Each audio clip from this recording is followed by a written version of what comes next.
In today's video, I'm going to teach you how to fix a banned 1688 account.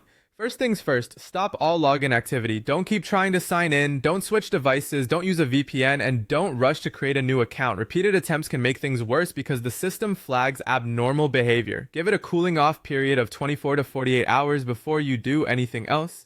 That pause often prevents additional security triggers and improves your chances of recovery. Next, check whether the ban is truly permanent.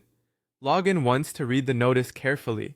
If you see the words Shen Su, which means appeal, or Jiefeng, which means unban, you still have a path forward.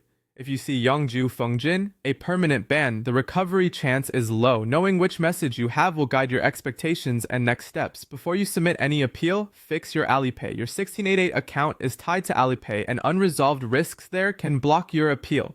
Sign into Alipay, complete full identity verification with real government-issued ID. Bind a legitimate phone number you control, and remove any suspicious or unused devices from your login list.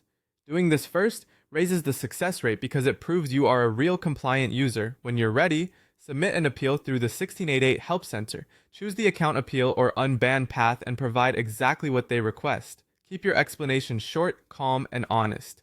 For example, my account was banned due to abnormal login activity after I signed in from a new location. I was not aware VPN use was restricted. I have now completed identity verification and will follow all platform rules.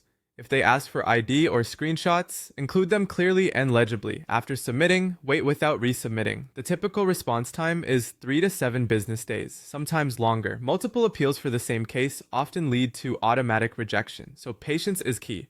If the appeal is denied, be realistic and avoid risky moves.